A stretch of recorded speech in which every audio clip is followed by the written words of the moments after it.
हमारे इस वेबिनार में दूसरे अधिकृत विशेषज्ञ के रूप में हमारे बीच मौजूद हैं डॉक्टर खेमचंद्र महावर।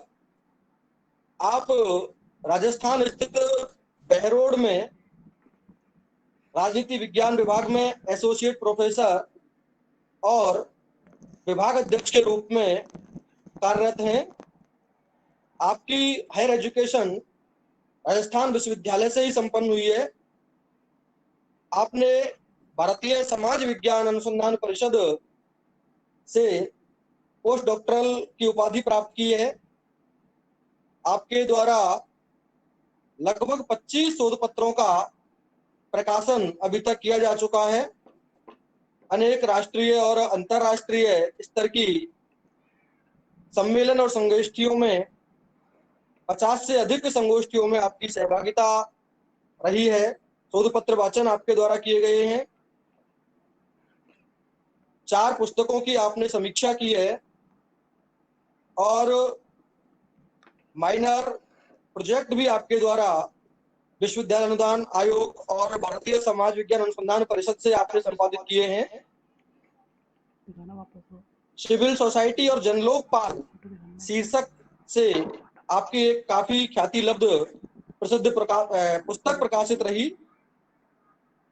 गांधी पीठिका पुस्तक में आप परम आदरणीय डॉक्टर शीला राय मैडम संपादक हैं, आप उसके सह संपादक रहे हैं और आपकी विशेषज्ञता का क्षेत्र प्राचीन भारतीय चिंतन है। जैसा कि अभी स्वागत भाषण के दौरान मैडम ने बताया कि संप्रति आप वाल्मीकि रामायण और तुलसी रामायण रामचरितमानस में तुलनात्मक अध्ययन आप इन दिनों कर रहे हैं।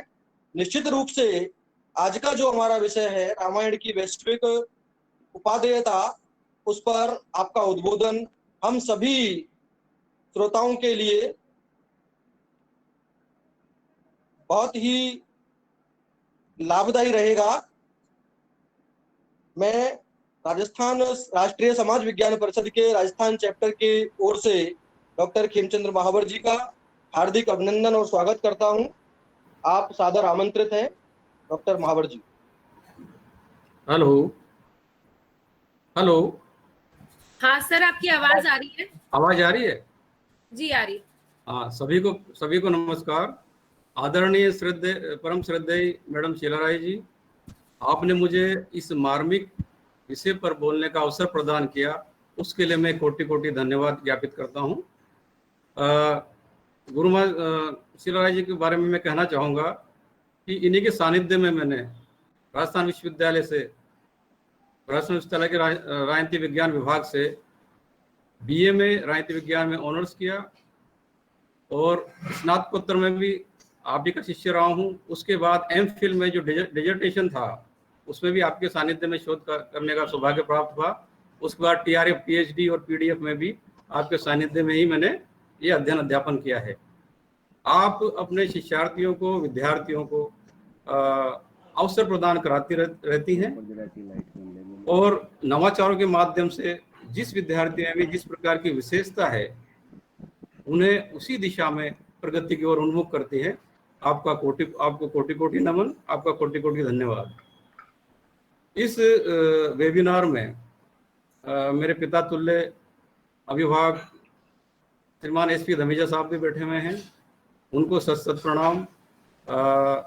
श्रीमती नीलम धमीजा, उनको सत सत प्रणाम। और जो आईटी सेल है, वेबिनार की जो आईटी सेल है, उसी का भी बहुत बहुत धन्यवाद। सीताराम जी, सतीश जी, आपका बहुत बहुत धन्यवाद।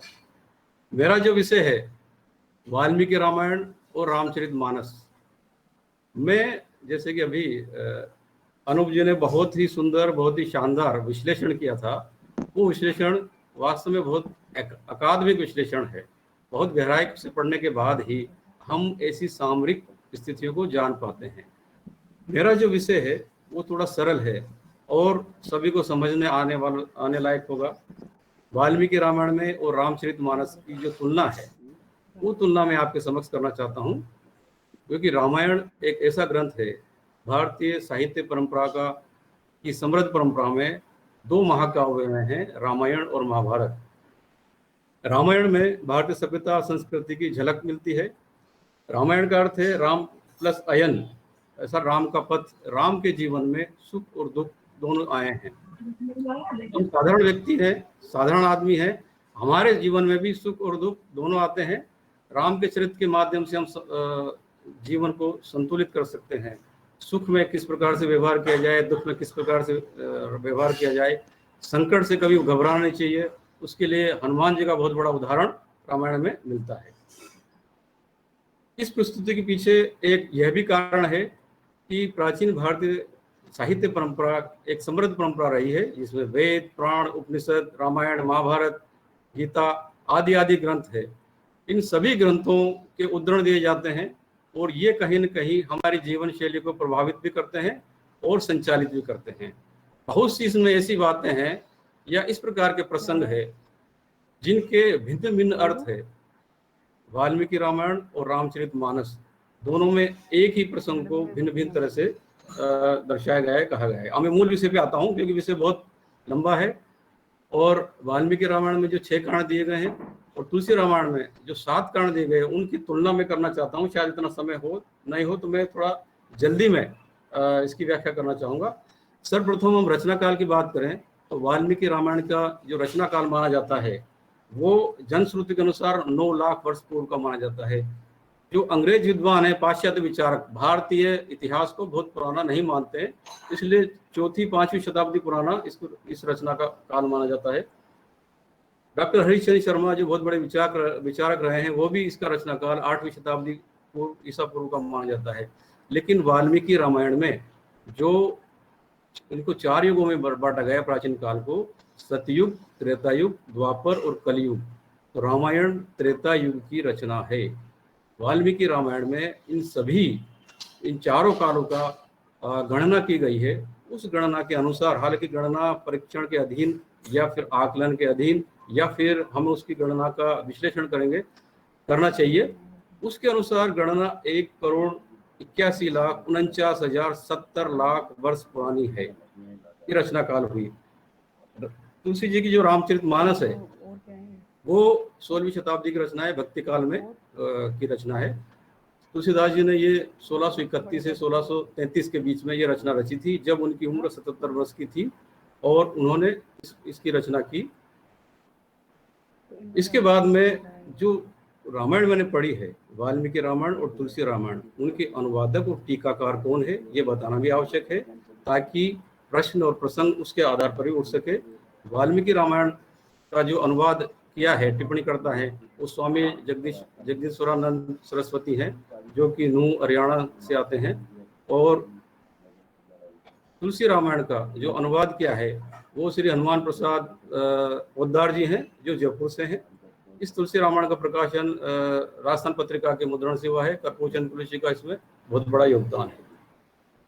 इसके बाद हम रामचरितमानस के कवियों की उस पे आते हैं, कवि परिचय पे आते हैं कि वाल्मीकि जी का क्या परिचय है, तुलसीदास जी का क्या परिचय है। तुलसीदास जी चूंकि भक्ति काल और 16वीं शताब्दी के कवि रहे हैं, उनके बारे में पर्याप्त सामग्री उपलब्ध है कि तुलसीदास जी के बारे में हम बहुत कुछ जान सकते हैं। वाल्मीकि जी के बारे में, उनके जीवन के बारे में, उनके बचपन के बारे में जब साहित्य ढूंढने का प्रयास किया गया तो वो साहित्य बहुत कम उपलब्ध था। फिर भी मेरे एक मित्र उमेश कुमार वर्मा जी, जिनको मैं धन्यवाद दूंगा, उन्होंने वाल्मीकि जी पर एक पुस्तक मुझे प्रदान की थी जो कर्म सिंह राजू जी की है। संक्षेप में मैं कहना चाहूँगा, वाल्मीकि जी जो है वो कश्यप ऋषि और अदिति की 9वें संतान वरुण और चासणी के 10वें पुत्र थे। ये 10 भाई माने जाते हैं, जिसमें पाराशर जी है, जैमिनी जी है, भृगु ऋषि भी हैं। इस प्रकार के उदाहरण पुराणों में भी मिलता है और इस प्रकार का उदाहरण वाल्मीकि रामायण में भी है। तुलसी जी ने इनको भगवान कहकर संबोधित किया है। वाल्मीकि जी जो है राम के समकालीन थे। जिस श्री राम जी का विवाह हुआ था उसमें सम्मिलित भी हुए थे, और राम जब अरण्य कांड में वन में जाते हैं तो उस समय भी वाल्मीकि जी के आश्रम में ये जाते हैं। तो राम वाल्मीकि जी के समकालीन माने जाते हैं। वाल्मीकि जी के बारे में कहा जाता है कि बचपन में बहुत ज़्यादा धार्मिक प्रवृत्ति के व्यक्ति थे, बचपन में ही इन्होंने बहुत अनुष्ठान, त्याग, तपस्या, तप करना आरंभ किया। इन्होंने लगभग 6000 वर्ष तक तपस्या की। उस दौरान ये तप और ध्यान में इतने मग्न हो गए कि इनके ऊपर मिट्टी लग गई, दीमक लग गई। दीमक लगी मिट्टी का अभिप्राय को वाल्मीकि कहा जाता है। तो इस तरह से इनका नाम वाल्मीकि पड़ा था। बाद में जो सूत्र जोड़े जाते हैं, वर्तमान में जब वाल्मीकि शब्द का या वाल्मीकि शब्द का प्रयोग किया जाता है तो कई बार वो संप्रदाय विशेष की तरफ उसका ध्यान चला जाता है। इसी संदर्भ में एक प्रसंग भी है कि महाभारत का प्रसंग है। महाभारत में भी वाल्मीकि हैं। वाल्मीकि का अर्थ जब दीमक लगी मिट्टी है तो वाल्मीकि किसी भी युग में हो सकते हैं। महाभारत युग में भी है, पुराण के युग में भी, वैदिक काल में भी इनकी बात आ सकती है, रामायण काल में भी इसकी बात आ सकती है। महाभारत काल में युधिष्ठिर ने एक यज्ञ किया है और यज्ञ के बाद अक्सर ये होता है कि यज्ञ समाप्त हो जाता था तो उसके बाद शंखनाद होता था, यह शंख अपने आप ही बज उठता था। जब यज्ञ समाप्त हो गया तो शंख नहीं बजा।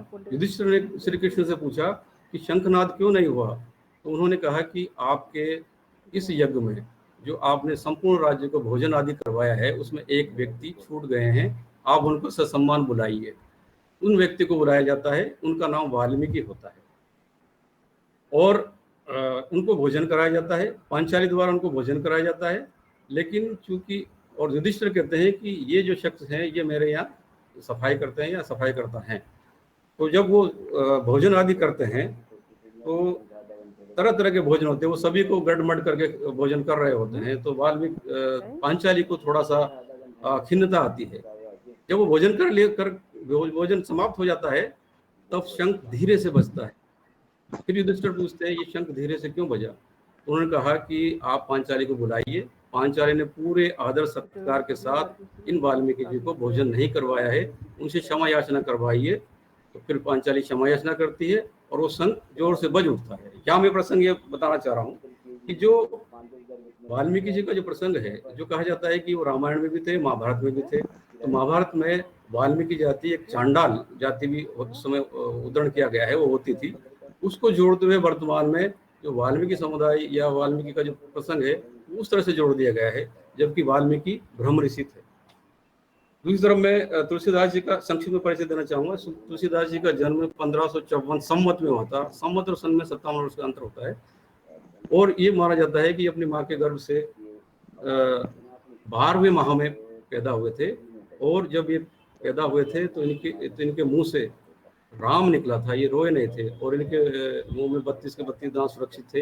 ये 5.5-6 वर्ष के बालक जैसे लगते थे। इनके पिता आत्माराम और माता तुलसीबाई इस अद्भुत बालक को देखकर थोड़े घबरा से गई और इन्होंने इसको चुनिया नामक दासी को दे दिया। चुनिया नामक दासी ने इनका लालन पालन किया और 5 वर्ष के पश्चात उनका भी देहावसान हो गया। उसके बाद ये कहा जाता है कि ये अनाथ हो गए और इनका लालन पालन पार्वती जी ने एक ब्राह्मण वेश में बनकर उनको भोजन आदि दिया करती थी। धीरे धीरे ये बड़े हुए। नरहरिदास जी के सानिध्य में इन्होंने अपनी शिक्षण दीक्षण पठन पाठन का कार्य पूरा किया। नरहरिदास ने इनका नाम राम बोला रखा। इन्होंने वेदों का, उपनिषदों का बहुत गहराई से अध्ययन किया। बाद में इन्होंने संस्कृत में रामचरित्र लिखना चाहा। ये किंवदंती या ये कहा गया, ये लिखा गया रामचरितमानस में। जब ये दिन में संस्कृत में श्लोक लिखते थे, रात को वो अपने आप मिट जाते थे। ये लिखते थे, वो मिट जाते थे। उसके उपरांत शिव जी इनके स्वप्न में आए। उन्होंने कहा कि आप जन भाषा में रामायण का निर्माण कीजिए। तो इन्होंने जन भाषा यानी कि अवधी या हिंदी के टच करती हुई भाषा में इन्होंने रामचरितमानस की रचना की। रामचरितमानस की रचना करने में इनको 2 वर्ष 6 माह 27 दिन लगे। उसके बाद उस पुस्तक को उन्होंने विश्वनाथ जी के मंदिर में जाके रख दिया। अगले दिन जब वो उस पुस्तक को लेने गए तो उस पुस्तक के ऊपर सत्यम शिवम सुंदरम लिखा हुआ था। आज भी जब हम रामचरितमानस का कोई भी ग्रंथ उठाएंगे तो उसके ऊपर सत्यम शिवम सुंदरम लिखा हुआ होगा। और यह भी कहा जाता है कि नीचे तो प्रतीक चिन्ह के रूप में या साइन के रूप में शिव जी के साइन थे या साक्षर थे, इस प्रकार से कहा जाता है। बाद में जब रामचरितमानस लिख दी गई, उसको मान्यता संबंधी बहुत जबरदस्त विवाद हुआ। उस समय के धार्मिक गुरुओं ने, ब्राह्मणों ने, पंडितों ने रामचरितमानस को मानने से इनकार कर दिया। इसके बहुत सारे रीजन हो सकते थे, लेकिन फिर एक परीक्षा की गई कि चलो रामचरितमानस को एक मंदिर में रखा जाए। तो वो परीक्षा में सबसे ऊपर वेद रखे गए, उसके नीचे पुराण रखे गए, उसके नीचे उपनिषद रखे गए, सबसे नीचे तुलसी रामायण रखी गई, यानी कि रामचरितमानस रखी गई। अगले दिन जब उन्होंने मंदिर का ताला खोल के देखा तो रामचरितमानस सबसे ऊपर रखी हुई पाई गई। उसके बाद ये माना जाता है कि रामचरितमानस का क्यों मान्यता प्रदान कर दी गई या रामचरितमानस मिथिल में आ गई है। देखिए, जो वाल्मीकि रामायण है वो रामायण का सबसे ज़्यादा ऑथेंटिक प्रमाणिक ग्रंथ है। जो कुछ वाल्मीकि रामायण में लिखा है उसको ही प्रमाणिक माना जाता है।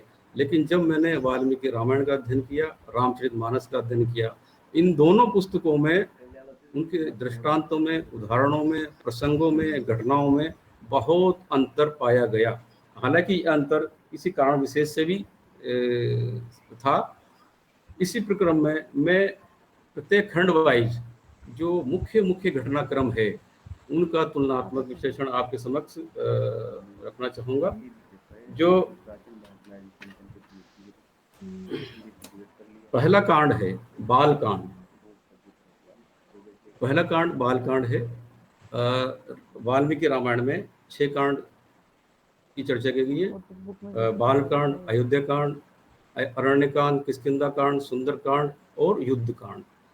तुलसीदास जी ने 7 कांडों की चर्चा की है। युद्ध कांड की जगह उन्होंने लंका कांड का नाम दिया है और उत्तर कांड की भी चर्चा इन्होंने की है। लेकिन मैं यहीं स्पष्ट कर दूं क्योंकि आगे समय नहीं मिलेगा। उत्तर कांड में उत्तर रामायण की वो कहानी नहीं है जो कहानी रामानंद सागर जी ने टीवी में दिखाई थी। यानी कि उत्तर कांड में केवल युद्ध कांड की आदि कहानी है।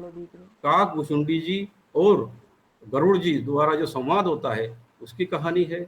सत्य, ज्ञान, इनकी चर्चा की गई है। इस उत्तर कांड में सीता का त्याग, लवकुश का आश्रम में पैदा होना, लवकुश द्वारा राम को रामायण का पाठ सुनाना, सीता द्वारा धरती में समा जाना, शंभुक का वध, ये सभी उस उत्तर कांड में नहीं है जो तुलसीदास जी ने लिखा है। और वाल्मीकि जी ने भी उत्तर रामायण की कोई चर्चा नहीं की है। लंका दहन के बाद या लंका विजय के बाद तक का ही उसमें चर्चा है। बालकांड में जो वाल्मीकि जी ने बालकांड लिखा है वो 54 पेज में है, 54 पेज में ही समाहित है। जबकि तुलसीदास जी का जो पहला अध्याय है बालकांड वो 369 पेज में समाहित है। दोनों में बहुत बड़ा अंतर है। वाल्मीकि रामायण शुरू से शुरू होती है और तुलसी रामायण बहुत बाद में शुरू होती है। 10वें पेज पर जो पुत्रष्टि यज्ञ जो जिसमें श्रृंगी ऋषि के माध्यम से पुत्रष्टि यज्ञ होता है वो वाल्मीकि रामायण के 10वें पृष्ठ पे आ जाता है। जबकि तुलसीदास जी 200वें पृष्ठ पे जाकर उस पुत्रष्टि यज्ञ की चर्चा की गई है। ऐसा क्यों है? रामायण का अध्ययन करने के बाद ज्ञात हुआ कि तुलसीदास जी ने जो रामायण लिखी है उसमें रामायण की सारी रीतियाँ, नीतियाँ, विधियाँ लिखी हुई है। उन्होंने ये बताया है कि रामायण का अध्ययन किस प्रकार से किया जाए। उन्होंने यह भी बताया है कि रामायण किसने किसको सुनाई। उन्होंने 4 प्रकार के उदाहरण दिए कि रामायण सबसे पहले शिव जी ने पार्वती को सुनाई, याज्ञवल्क्य जी ने भरद्वाज जी को सुनाई, काक भुसुंडी जी ने गरुड़ जी को सुनाई और तुलसीदास जो है वो जनता को रामायण सुना रहे हैं। इसके अतिरिक्त जो प्रथम अध्याय है बालकांड उसमें तुलसीदास जी ने 5 कथाएं बताई हैं।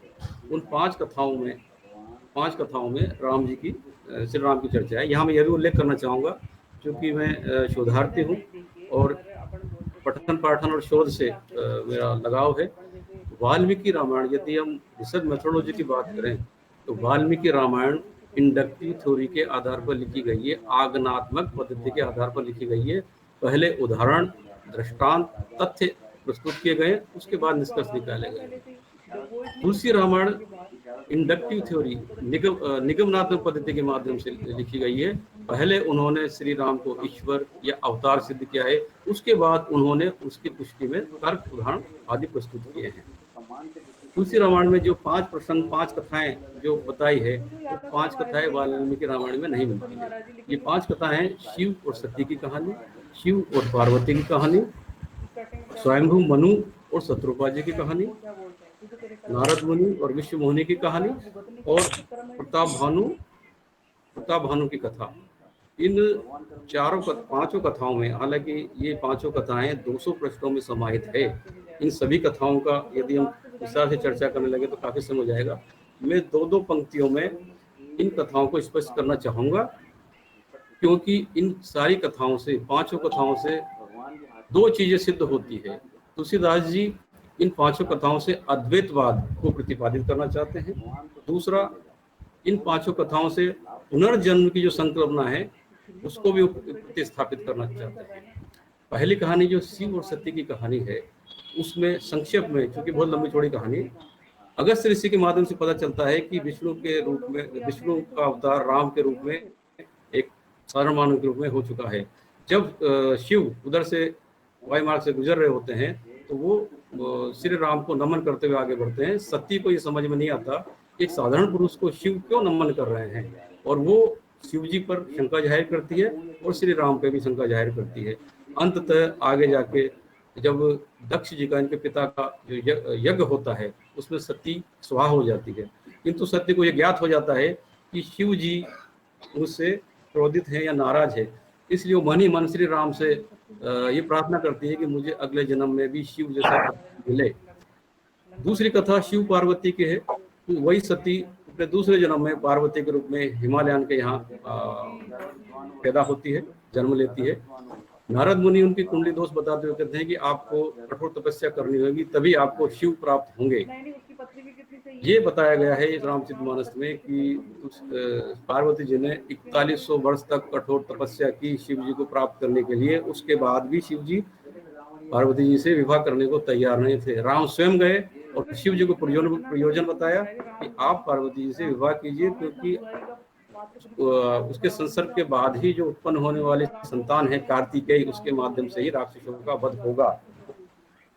इसके बाद नारद ऋषि मुनि जी की कहानी में नारद और विश्व मोहिनी, इस कथा में भी चूंकि राम का सीधा संबंध है और अवतार और जन्म से जुड़ा हुआ है, इसका कथा में नारद मुनि को ये घमंड हो गया था कि वो जितेंद्रिय हैं, कामधेनु भी उनको डिगा नहीं सकते हैं। इसलिए विष्णु जी ने एक पोतक रचा, एक माया रची, और उसके माध्यम से उन्होंने एक बहुत बड़ा साम्राज्य, काल्पनिक था, उस काल्पनिक साम्राज्य की स्थापना की। नारद उधर से गुजर रहे थे और उस विश्व मोहिनी जो राजकुमारी थी, उनके पिता ने उनको दरबार में बुलाया और उनकी कुंडली देखने को कहा। नारद विश्व मोहिनी पे मोहित हो गए थे और उसके बाद उनसे विवाह करने की सोच रहे थे। विश्व मोहिनी ने स्वयंवर रचा, यानी कि अपनी इच्छा से वो पति का वर पाना या पति को पाना, स्वयंवर रचा उन्होंने। उस स्वयंवर में नारद मुनि स्वयं भी आए और विष्णु जी स्वयं भी आए, बहुत सारे राजकुमार भी आए। जब स्वयंवर हुआ तो विश्व मोहिनी ने विष्णु जी का चयन किया। नारद बहुत कुपित होकर वायु मार्ग से जा रहे थे, उन्होंने देखा कि विश्व मोहिनी विष्णु जी के साथ है। उन्होंने उसी समय विष्णु को शाप दिया कि आप अगले जन्म में मानव होंगे और आप पत्नी वियोग आपको सहना पड़ेगा। तो उसी प्रसंग के आधार पर उनका अगले जन्म में राम के रूप में जन्म होता है और सीता के रूप में वियोग प्राप्त होता है। उसी प्रकार स्वयंभू मनु और शत्रुपा जी, इनकी कहानी भी है। ये बहुत प्रतापी शासक हुए हैं और बहुत प्रतापी शासक हुए। संन्यास आश्रम के दौरान इन्होंने कठोर तपस्या की। कठोर तपस्या के बाद इनको मनोवांछित वर मिला कि आप क्या प्राप्त करना चाहते हैं। तो इन दोनों ने कहा कि हम ईश्वर की बाल सुलभ चेष्टाओं को देखना चाहते हैं। अर्थात उनको फिर ये उनकी इच्छा पूरी करते हुए उन्हें ये कहा गया कि आप अगले जन्म में राम के माता पिता बनोगे।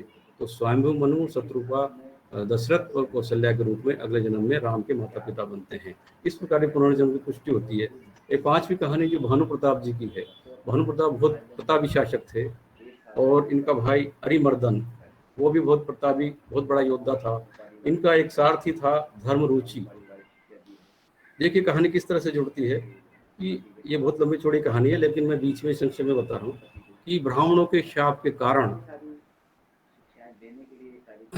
भानु प्रताप के पूरे परिवार को कुटुंब सहित नाश हो जाएगा, ऐसा शाप मिलता है। और अगले जन्म में ये राक्षस योनि में पैदा होंगे। तो अगले जन्म में जो भानु प्रताप है वो रावण के रूप में, विश्वापुत्र रावण बनते हैं, और जो अरिमर्दन है वो कुंभकर्ण बनते हैं, और धर्मरुचि वो विभीषण बनते हैं। इस प्रकार से ये पांचों कथाओं में पुनर्जन्म को और अवतारवाद को सिद्ध करने का प्रयास किया गया है। बालकांड में जो अगला प्रसंग है वो अहिल्या जी का है।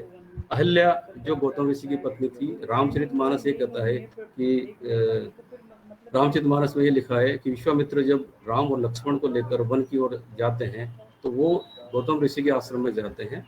दोनों राजकुमार पूछते हैं कि ये पत्थर की मूर्ति कौन है, तो विश्वामित्र उनके बारे में पूरी कथा बताते हैं। कथा क्या बताते हैं ये रामचरितमानस में नहीं लिखा है, और ये भी बताते हैं कि राम के चरणों के स्पर्श से ही ये सजीव हो जाएंगी और इनका उद्धार हो जाएगा। श्री राम इनका चरण स्पर्श, अपने चरण उस शिला को स्पर्श करते हैं और अहिल्या प्रकट हो जाती है। वो पतिलोक जाने की इच्छा जाहिर करती है और राम की कृपा से वो पतिलोक पहुंच जाती है। ये कहानी रामचरितमानस में लिखी गई है, किंतु वाल्मीकि रामायण में ये कहानी दूसरी तरह से कही गई है। वाल्मीकि रामायण में कहा गया है कि जब गौतम ऋषि बहुत दूर जंगल में चले गए थे तो उसका लाभ उठाते हुए इंद्र स्वयं गौतम ऋषि का रूप धारण करके आए और अहिल्या के पास आए। दोनों की सहमति से असत कार्य हुआ, और जब गौतम ऋषि आए और उन्होंने इंद्र को अपने रूप में देखा तो वो भाग गए। उन्होंने इंद्र को नपुंसक होने का शाप दिया और अहिल्या को पत्थर के बनने का शाप नहीं दिया था। अहिल्या को कहा था कि आप लंबे समय तक इसी वन में, इसी आश्रम में तपस्या करोगी। तो विश्वामित्र जब उधर से आते हैं तो अहिल्या तप और साधना करती हुई देदीप्यमान होती है। उनमें इतना तप, इतना बल होता है कि सुर असुर उनसे आंख नहीं मिला सकते थे। इस प्रकार के वाल्मीकि रामायण में लिखा है। और फिर राम और लक्ष्मण अहिल्या के चरण स्पर्श करते हैं।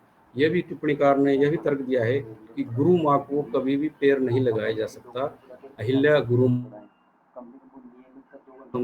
गौतम ऋषि की पत्नी थी और राम और लक्ष्मण किशोरावस्था में उनके शिष्यत्व थे, इसलिए राम लक्ष्मण स्वयं ने अहिल्या के चरण स्पर्श किए, आशीर्वाद लिया और अहिल्या ने भी उनका उचित आतिथ्य सत्कार किया। बालकांड में ही एक अगला प्रसंग सीता स्वयंवर का भी आता है। रामचरितमानस में सीता स्वयंवर कहा गया है, लेकिन वाल्मीकि रामायण में इस स्वयंवर शब्द पर उन्होंने टिप्पणी की है। वो कहते हैं कि स्वयंवर शब्द अनुचित है। स्वयंवर का अर्थ होता है स्वयं के द्वारा वर का चयन करना। सीता स्वयं अपने वर का चयन नहीं कर रही थी, बल्कि राजा जनक उस धनुष यज्ञ के माध्यम से वर का चयन करवा रहे थे, इसलिए स्वयंवर शब्द अनुचित है। इसके स्थान पर वीर्य शुल्क शब्द दिया गया है वाल्मीकि रामायण में, और धनुष यज्ञ शब्द का इस्तेमाल किया गया है इस वाल्मीकि रामायण में। इसके अतिरिक्त इसमें प्रसंग आता है लक्ष्मण परशुराम संवाद का। लक्ष्मण परशुराम संवाद से आप और हम भली भांति परिचित है कि लक्ष्मण परशुराम जी में बहुत भयंकर संवाद हुआ और राम मुस्कुराते हुए दोनों को शांत करते और लक्ष्मण क्रोधित होकर परशुराम जी को उद्वेलित करते। ऐसा टीवी रामायण में भी दिखाया गया था, ऐसा रामलीलाओं में दिखाया जाता है। लेकिन वाल्मीकि रामायण इस प्रसंग को परले सिरे से खारिज करती है। उन्होंने ये बताया है कि लक्ष्मण परशुराम संवाद नहीं हुआ था, बल्कि संवाद राम और परशुराम जी के बीच ही हुआ था। ये सब चीजें इसके बाद अगले हम अध्याय पे आते हैं, अयोध्या कांड में। अब रामायण में वो जो 6 कांड है उसकी मुख्य बातों की मैं चर्चा करूंगा, क्योंकि समय शायद उतना नहीं होगा। अयोध्या कांड में प्रसंग आता है कि मंथरा ने कैकेयी को उकसा कर राम की वनवास भिजवा दिया और भरत का राज्याभिषेक के लिए उसको राजी कर दिया। तुलसीदास की रामचरितमानस में ये प्रसंग है कि जब दशरथ ने राम को राज्याभिषेक की घोषणा की तो देवलोक में खलबली मच गई। सभी देवता उदास हो गए, नाराज हो गए कि यदि राम राजा बन जाएंगे तो उनके जन्म लेने का जो प्रयोजन है, यानी कि राक्षसों का वध, वो कौन करेगा। सभी देवता मिलकर सरस्वती जी के पास जाते हैं और उनसे अनुनय विनय करते हैं कि आप किसी भी तरह से राम को राजा बनने से रोकिए। तो सरस्वती जी अनमने मन से मंथरा के पास जाती है, मंथरा की मति फेर देती है, मति भ्रम कर देती है, और मंथरा फिर यही बात कैकेयी की मति भ्रम कर देती है और उसके बाद राम को वनवास जाना पड़ता है। ये प्रसंग रामचरितमानस में लिखा हुआ है, लेकिन तुलसी रामायण में ये प्रसंग इस तरह से नहीं है। वाल्मीकि रामायण ये दूसरी तरह से प्रसंग कहा गया है।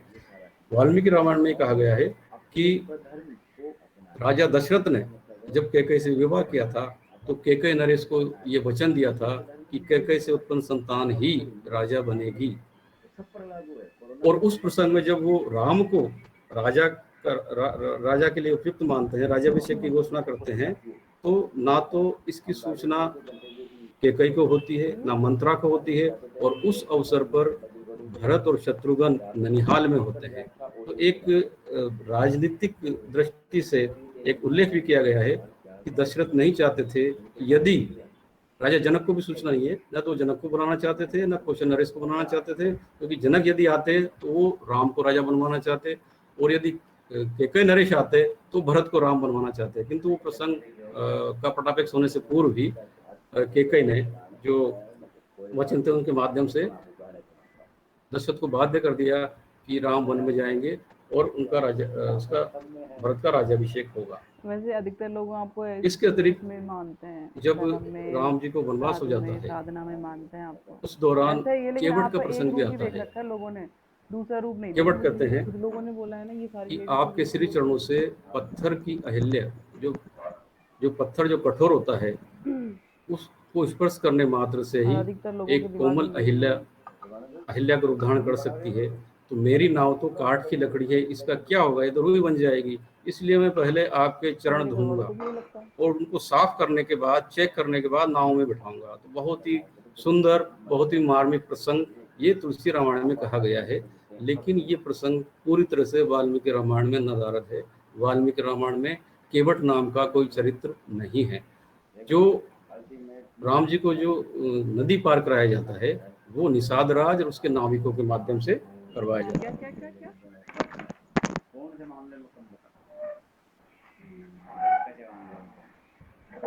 इसके बाद मैं अरण्य कांड पे आता हूँ। हालांकि इसमें बहुत सारे प्रसंग है, एक प्रसंग बहुत लंबे है। अरण्य कांड में तुलसी रामायण में जयंत की कथा है।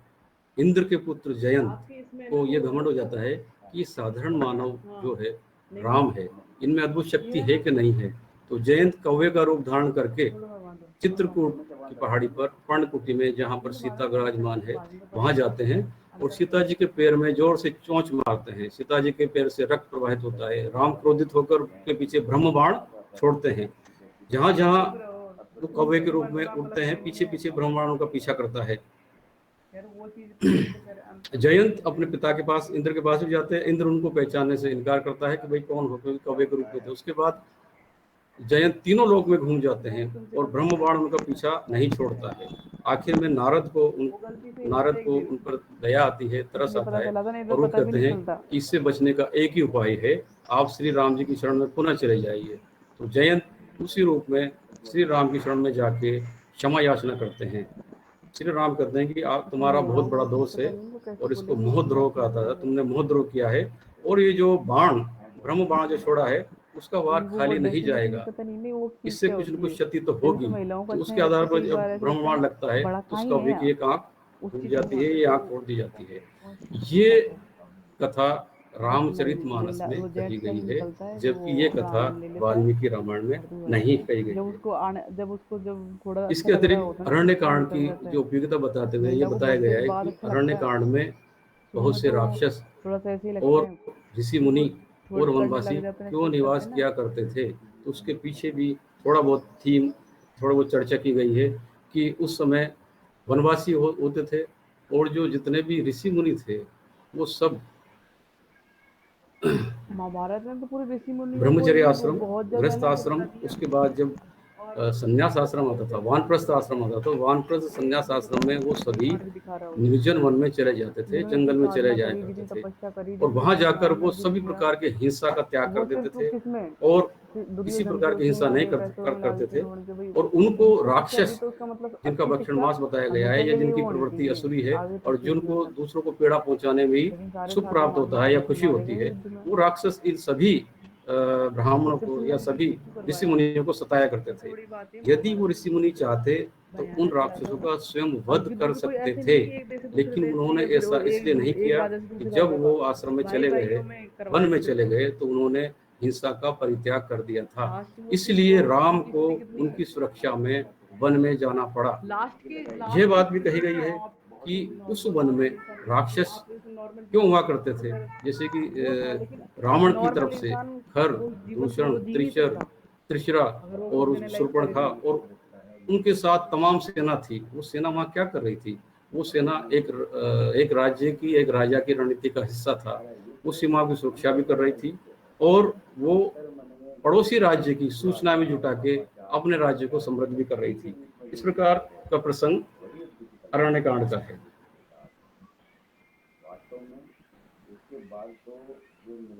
अरण्यकांड में एक प्रसंग और आता है, सीता हरण का प्रसंग। जब चित्रकूट पर्वत पर मारीच के माध्यम से रावण सीता का हरण करते हैं, तो उस प्रसंग को तुलसी रामायण में इस तरह से प्रस्तुत किया गया है। राम को ये पता है कि रावण सीता जी का हरण करने आएंगे, इसलिए जब लक्ष्मण कहीं चले जाते हैं तो सीता को कहते हैं कि अब एक लीला रची जाएगी, एक कौतुक होगा और अग्निदेव आएंगे। जो असली सीता है वो अग्निदेव के साथ चली जाएगी और अग्निदेव नकली सीता को छोड़ के जाएंगे, जिसका हरण करके रावण ले जाएगा। ये प्रसंग तुलसी रामायण में कहा गया है, लेकिन ये प्रसंग वाल्मीकि रामायण में नहीं है। वाल्मीकि रामायण के अनुसार असली सीता को ही रावण उठा के ले जाते हैं, नकली सीता को नहीं ले जाते हैं।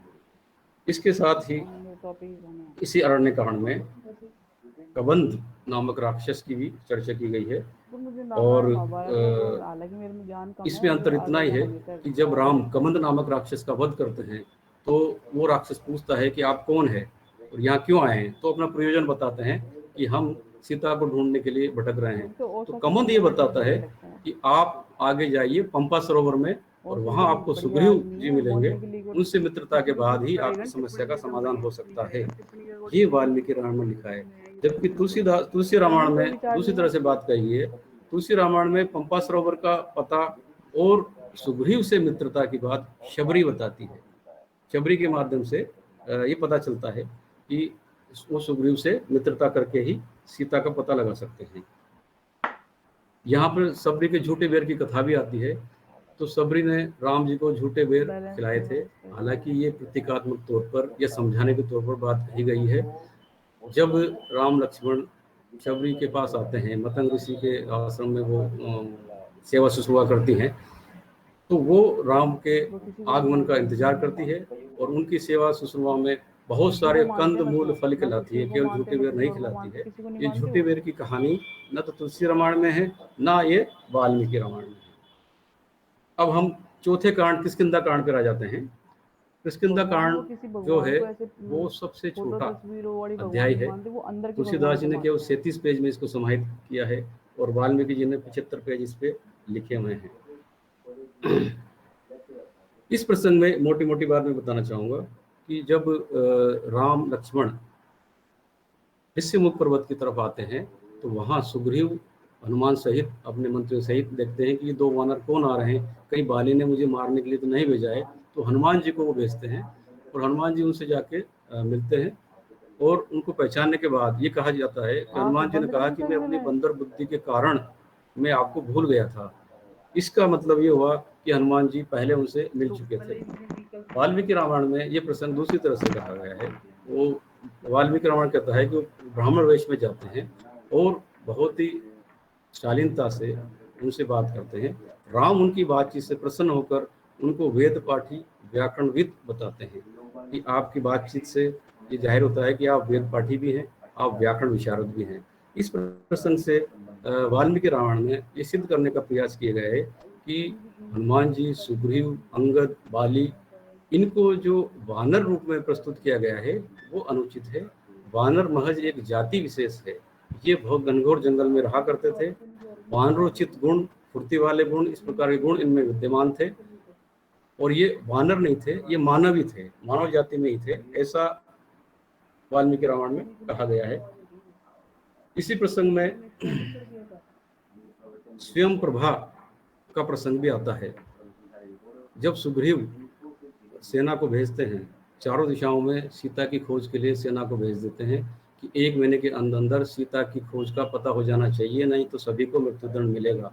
तो 1 महीने की समय सीमा लगभग समाप्त हो जाती है और एक स्थान पर जाकर अंगद के नेतृत्व वाला दल, जिसमें हनुमान जी, जामन जी सभी हैं, बहुत परेशान हो जाते हैं कि एक तो 1 महीना पूरा होने जा रहा है, सीता जी का पता भी नहीं चला है और वो भूख प्यास से तड़प रहे होते हैं। हनुमान जी पर्वत पे जाकर देखते हैं कि एक गुफा है, उस गुफा में कुछ पक्षी जा रहे हैं। वो सभी अपने सभी साथियों को वहाँ बुलाते हैं, उस गुफा में प्रवेश करते हैं। उस गुफा में देखते हैं कि स्वयं प्रभा नामक एक साध्वी साधना कर रही है और वो उनका आदर सत्कार करती है, कंदमूल फल खाने को देती है। वहीं सरोवर में वो मीठा जल पीते हैं, विश्राम करते हैं। उसके बाद वो उनको ये कहती है कि तुम मेरे पीछे आ जाओ, आंख बंद करके, क्योंकि इस गुफा में प्रवेश करना आसान है, बाहर निकलना मुश्किल है। आंख बंद करके वो उनको समुद्र किनारे छोड़ जाती हैं। और तुलसी रामायण में लिखा है कि उसके बाद वो राम जी की शरण में चली जाती है, क्योंकि वो श्री राम की भक्त थी, श्री राम की भक्ति। लेकिन वाल्मीकि रामायण में ये प्रसंग दूसरी तरह से कहा गया है। उनमें कहा गया है कि हनुमान जी देखते हैं कि एक बिल जैसा है और वहाँ पक्षी हैं, तो वो सभी साथियों को वहाँ बुलाते हैं, अंदर जाते हैं। स्वयं प्रभा उन सभी का आदर सत्कार करती है और उनका भोजन आदि करा के उनको समुद्र किनारे छोड़कर वापस उसी बिल में आ जाती है, वो राम के पास नहीं जाती है। तो ये प्रसंग में थोड़ा अंतर है।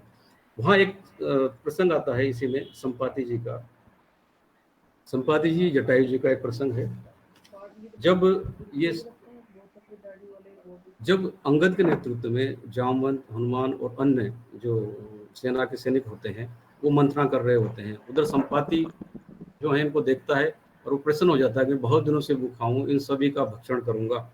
लेकिन जब वो उनकी बात सुनता है तो जामवंत जी ये कह रहे होते हैं कि भाई 1 महीने का समय पूरा हो गया है और अब लगता है कि हमको मृत्यु प्राप्त हो गई, हम राम के पास भी नहीं जा सकेंगे, और जो मृत्यु जटायु ने प्राप्त की थी राम की गोद में वो भी शायद हमको नसीब नहीं होगी। तो जटायु हमसे ज्यादा सौभाग्यशाली था। तो जटायु का नाम सुनते ही जामवंत उनकी बात गौर से सुनने लगते हैं और उनसे कहते हैं कि आप मुझे बताइए जटायु के बारे में, क्योंकि वो जटायु के बड़े भाई होते हैं। तुलसी रामायण में ये कहा गया है कि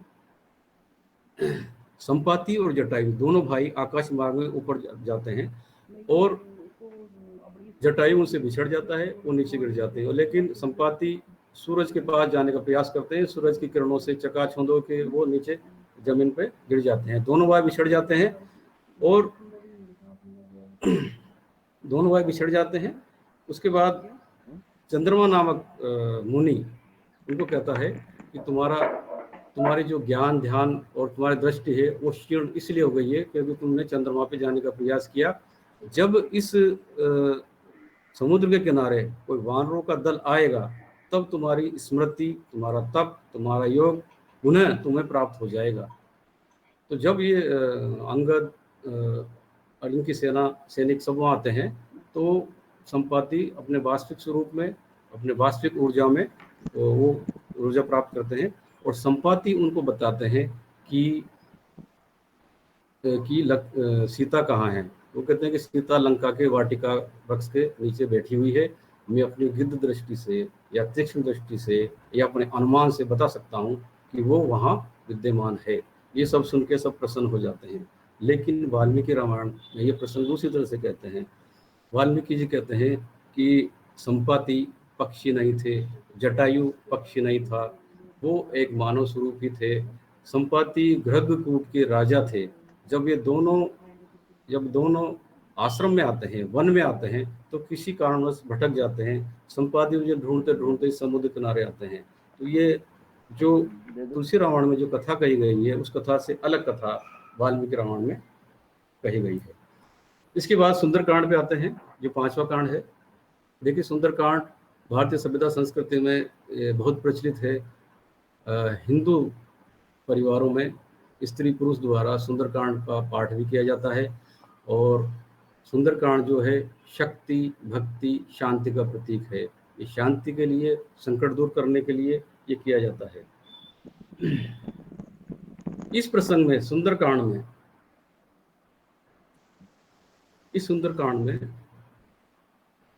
हनुमान जी सीता का पता लगाने का प्रयास करते हैं। तो पहला प्रसंग तुलसीदास जी ने कहा है कि जब हनुमान जी जामवंत उनको अपनी शक्तियों का आभास कराते हैं और हनुमान जी अपने पैर के पिछले पैर पे जोर लगाकर आसमान में आकाश में उड़कर लंका की ओर जा रहे हैं और उनके पीछे पैर से जोर लगाने के कारण वो जो धरती है पहाड़ी वो खिसक सा जाता है। ये प्रसंग तुलसी रामायण में कहा गया है, जबकि वाल्मीकि रामायण ये कहती है कि हनुमान जी वायुयान से गए थे, विमान से गए थे, वो उड़ के नहीं गए थे। उस समय भी विमान हुआ करते थे, जैसे पुष्पक विमान की अवधारणा है उस प्रकार से छोटे छोटे विमान हुआ करते थे। हो सकता है उस प्रकार की तकनीकी हमने अब तक इजाद नहीं की हो। दूसरा प्रसंग आता है कि जब हनुमान जी समुद्र का लंघन करते हैं तो 3 प्रकार की बाधाएं उनके समक्ष आती है। सबसे पहले मेनाक नामक पर्वत जो कहता है कि यहाँ तुम कुछ विश्राम कर लो, आपका रास्ता बहुत दूर है, लेकिन वो विश्राम नहीं करते हैं, आगे चल पड़ते हैं। दूसरी बाधा सुरसा के नाम पे आती है। सुरसा जो सर्पों की रानी है, जो सर्पों की देवी है। सुरसा कहती है कि मेरे मुंह में प्रवेश किए बिना तुम वहां नहीं जा सकते, मैं तुम्हारा भक्षण करूंगी। तो सूक्ष्म रूप धारण करके उस परीक्षा में पास हो जाते हैं। तीसरी बाधा जो आती है वो एक राक्षसी की आती है, जो परछाई देखकर किसी भी पक्षी जंतु जो भी वहां से गुजर रहा होता है उसको पकड़कर उसका भक्षण कर लेती है। वाल्मीकि रामायण उनका नाम सिहिका दिया गया है और तुलसी रामायण में वो राक्षसी के रूप में प्रचलित है। वाल्मीकि रामायण में मेनाक पर्वत और सुरसा का कोई प्रसंग नहीं है, केवल तीसरा प्रसंग है जो सिहिका जो परछाई देखकर सिहिका जो परछाई देखकर अपना शिकार करती है या किसी का भक्षण करती है। इसके बाद जब हनुमान जी लंका पहुंचते हैं तो लंका पहुंचने पर एक लंकी की जो वहाँ की अधिष्ठात्री होती है, जो रक्षिका होती है, वो ये कहती है कि मुझसे लोहा लिए बिना या मुझसे इजाज़त दिए बिना आप लंका में प्रवेश नहीं कर सकते। तो तुलसी रामायण में माइथोलॉजिकली ये कहा गया है कि जब हनुमान जी और उस लंका की अधिष्ठात्री सुरक्षिका पहरी में जब लड़ाई होती है तो हनुमान जी द्वारा किए गए प्रहार के आघात से वो आहत हो जाती है और वो ये कहती है कि मुझे ज्ञात हो गया कि जब ब्रह्मा जी ने रावण को वरदान दिया था तो चलते चलते मुझे ये बताया था कि जिस दिन कोई वानर के प्रहार से तुम आहत हो जाओ उस दिन ये समझ लेना कि राक्षसों का वध, राक्षसों का संहार होने वाला है। ये तुलसी रामायण में लिखी गई है, लेकिन वाल्मीकि रामायण में इस प्रकार की माइथोलॉजी नहीं है। सामान्य रूप से हनुमान जी जिस प्रकार से सामान्य रूप से लड़ाई लड़ते हैं उसी प्रकार से सामान्य रूप से उन्होंने उस अंगरक्षिका को पराजित किया और आगे बढ़ गए। इसके बाद हनुमान जी जब एक प्रसंग ये भी आता है कि हनुमान जी ने लंका में प्रवेश करने के बाद रामचरितमानस में कहा गया है कि विभीषण के माध्यम से विभीषण से पूछकर उनको वाटिका का पता चलता है, जबकि वाल्मीकि रामायण ये कहती है सर कि डिस्टर्ब करना चाहती हूँ, थोड़ा समय की सीमा को देखते हुए हम संक्षेपीकरण करें इसका। ओके, कोशिश करता हूँ मैं, क्योंकि बहुत लंबा है। तो मैं अंतिम कांड पे आ जाता हूँ।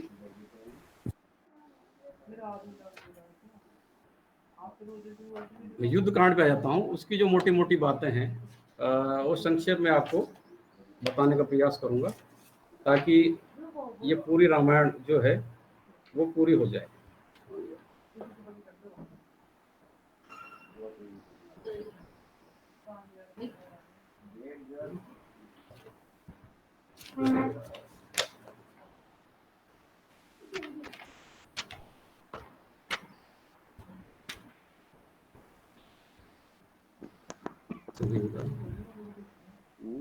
देखिए युद्ध कांड में भी तुलसी रामायण और वाल्मीकि रामायण में काफी अंतर है। तुलसी रामायण में इसको लंका कांड शब्द दिया है, जबकि वाल्मीकि जी ने इसको युद्ध कांड के रूप में प्रतिष्ठित किया है। यहाँ पर जो मोटा मोटा बात आती है वो मैं आपको सुषेण के बारे में बताना चाहूँगा। सुषेण वेद, जब लक्ष्मण मूर्छित हो जाते हैं शक्ति बाण से मूर्छित हो जाते हैं तो हनुमान जी सुषेण वेद को लंका से लेके आते हैं। सुषेण वेद लंका के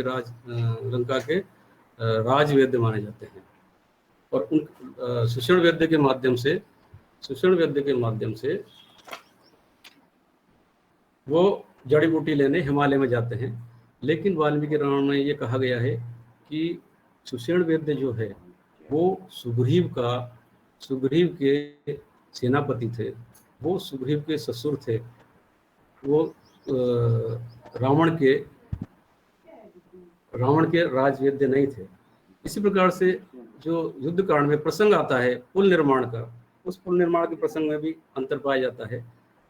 जब राम 3 दिन 3 रात तपस्या कर थक जाते हैं और उसके बाद रावण पर अपना तीर तानते हैं और उसको सुखाने पर उद्यत हो जाते हैं, तो समुद्र सागर स्वयं आके कहता है कि आपकी सेना में नल और नील नामक 2 ऐसे योद्धा हैं जिनको बचपन में ही विश्वामित्र जी से आशीर्वाद प्राप्त हुआ था कि जो भारी भारी वस्तुएं उठाएंगे वो भी हल्की हो जाएंगी, अर्थात वो पुल का निर्माण कर सकते हैं, इसलिए पुल का निर्माण के माध्यम से करवाइए।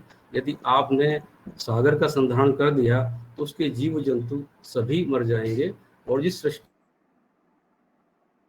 आपके द्वारा हुई है उस सृष्टि की रचना भी नहीं होगी, उस रचना पर संकट आ जाएगा। लेकिन वाल्मीकि रामायण में यह प्रसंग दूसरी तरह से कहा गया है।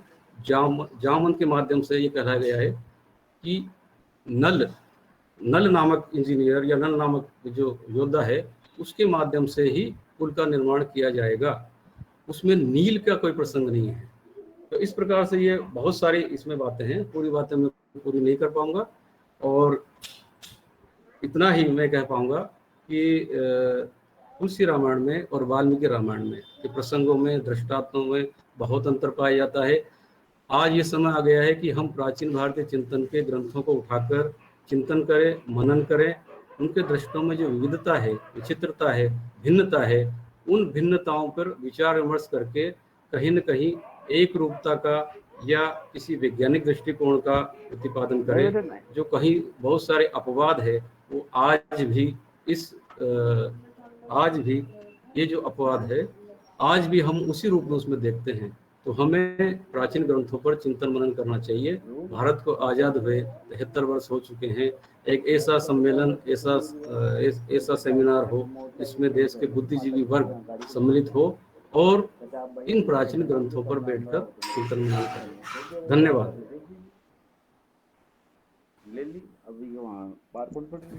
धन्यवाद सर। हमारे जितने भी इसमें पार्टिसिपेंट्स हैं उनके सवालों की झड़ी लगी हुई है टेक्स्ट बॉक्स में, और मैं एक साथ सर आप लोगों को सवाल उनके देना चाहूंगी जिससे कि इनके सवालों के जवाब प्राप्त हो सके। जैसे कि खेमचंद जी आपसे कुछ सवाल है, हमारे यूथ के ज्यादा सवाल हैं और निश्चय ही पहली बात तो कि वाल्मीकि रामायण और रामचरितमानस इन दोनों में से किसको अधिक प्राथमिकता दी जाए, क्योंकि दोनों में एक में वो अलग कुछ दिया हुआ है या दूसरे में अलग कुछ दिया हुआ है या नहीं है, तो वो प्राथमिकता की बात एक विद्यार्थी हमारा पूछना चाह रहा है, लविश रहेजा परिष्कार कॉलेज से। एक और सवाल है सर आपसे, रामायण में उर्मिला के त्याग को क्या सीता के त्याग के समकक्ष रखा जा सकता है? ये शालू सोनी है जिन्होंने ये सवाल किया है और राजस्थान यूनिवर्सिटी से। और एक और विद्यार्थी है गौरव कसनिया, इंग्लिश लिटरेचर, राजस्थान यूनिवर्सिटी से। उनका भी सवाल आपसे है सर, सीता का त्याग की अपेक्षा क्या अन्य कोई उपाय अपनाया जा सकता था? और साथ में मैं सर आपसे अनूप जी सर से भी मैं कुछ सवाल रखना चाहूंगी। हमारे डॉक्टर नेमीचंद गोलिया जी हैं पंजाब यूनिवर्सिटी चंडीगढ़ से। उनका सवाल है sir, how can we adopt the strategies of Ramayan in present democratic structure of governance while it was adopted by Sri Rama in monarchical age? So what may be adopted today? And one more question is there, उत्तम जानी जी की तरफ से कि आदि कवि श्री वाल्मीकि जी ने रामायण में सीता त्याग का वर्णन किया है किंतु श्री तुलसीदास जी ने वर्णन नहीं किया, ऐसा क्यों? आप में से जो भी इस सवाल का उत्तर देना चाहे।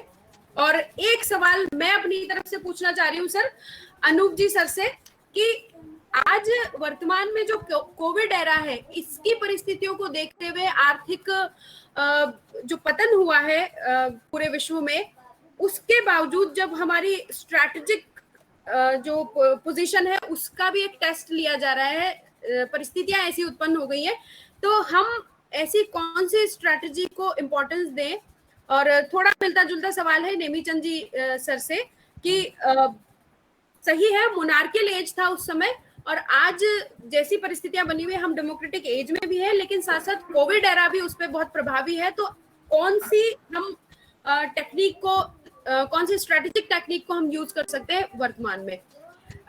अनूप जी से मैं निवेदन करूंगी कि आप अपने प्रश्नों के जवाब एक बार पहले रख दें।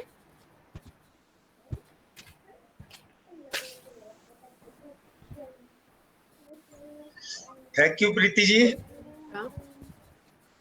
क्या मेरी आवाज सुनाई दे रही है?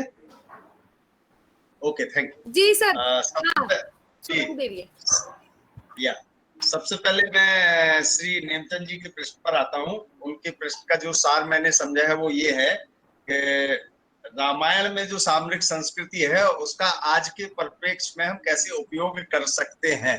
कि दोनों में देश और काल में बहुत अंतर है, लेकिन जो मूल व्यवस्था है या जो रामायण में जो कॉन्सेप्ट दिए गए हैं, जैसे मैंने कहा कि रामायण में राम ने सॉफ्ट पावर और हार्ड पावर का एक संयोग किया है। देश अलग हो सकता है, काल अलग हो सकता है, मोनार्की हो सकती है उस समय, लेकिन आज कोई भी राजनीतिक विद्वान अंतरराष्ट्रीय राजनीति का ये नहीं कह सकता कि आज के युग में किसी भी ग्रैंड स्ट्रेटजी या स्ट्रेटेजिक कल्चर में सॉफ्ट पावर और हार्ड पावर का संगम नहीं हो सकता। राम ने किया था, मोदी जी भी कर रहे हैं, स्पष्ट दिखाई दे रहा है। केवल हार्ड पावर पे बेस नहीं है, या इंडियन नैरेटिव का जो विकास किया जाना है, आदर्श और यथार्थ के संगम पे किया जाना है। राम ने इंटरनल बैलेंसिंग पे जोड़ दिया, राम ने एक्सटर्नल बैलेंसिंग पे जोड़ दिया। तो आज कौन सा स्टेट एक्टर है अंतरराष्ट्रीय राजनीति में जो इंटरनल बैलेंसिंग और एक्सटर्नल बैलेंसिंग को नकार सकता है? राष्ट्रीय सुरक्षा का कोई भी ताना बाना इंटरनल और एक्सटर्नल बैलेंसिंग के बिना नहीं हो सकता है। स्वरूप अलग हो सकता है। उस समय की राजतंत्रीय व्यवस्था थी, आज की व्यवस्था लोकतंत्र है, लेकिन लोकतंत्र में भी हेजेमनी एक साथ चल रही है। हेजेमनी का कॉन्सेप्ट रावण के समय भी था, हेजेमनी का कॉन्सेप्ट आज 21वीं शताब्दी में लोकतंत्र के सर्वाधिक प्रसार होने के बावजूद भी है। तो जो मानसिकता है, जो मेंटल कंस्ट्रक्ट है, वो नहीं गया है, समय बदल गया है। हेजेमनी वाली ताकतें तब भी थी, उसका प्रतिकार राम ने किया था, आज भी हेजेमनी वाली ताकत है। और मुझे भरोसा है हमारे प्रधानमंत्री मोदी जी के नेतृत्व में उन हेजेमनिक बिहेवियर वाली ताकतों का जबरदस्त प्रतिरोध किया जाएगा, जैसे राम ने उस जमाने में किया था। तो मुद्दा काल का नहीं है। हम जनरली समझते थे हैं कि हमारे प्राचीन वाङ्मय तो बहुत पुराना है, लेकिन उसमें जो कॉन्सेप्ट है उसको आज देशानुकूल, समयानुकूल और विषयानुकूल बनाने की जरूरत है। बहुत कुछ है उसमें, और विशेष करके जैसे हम लोग कहते हैं इंटेलिजेंस फेल्योर हो गया।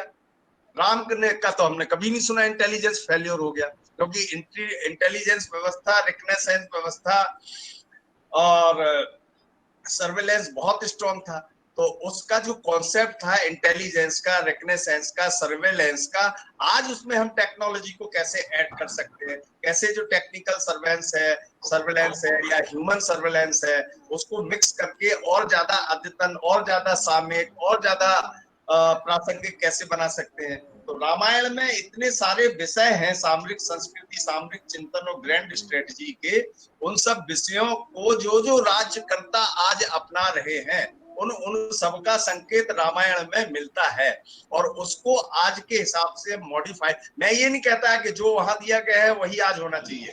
इसीलिए पंडित जी कहते थे कि देशानुकूल और समयानुकूल, विषयानुकूल और युगानुकूल बनाना है। हमें अतीत में लिप्त नहीं हो जाना है, लेकिन जो अच्छा है, बहुत कुछ है सामरिक संस्कृति के लिहाज से, सामरिक चिंतन के लिहाज से बहुत सारे बिंदु हैं जिनकी मैंने चर्चा की। जैसे एक विषय और आता है कि बल प्रयोग का सिद्धांत क्या हो।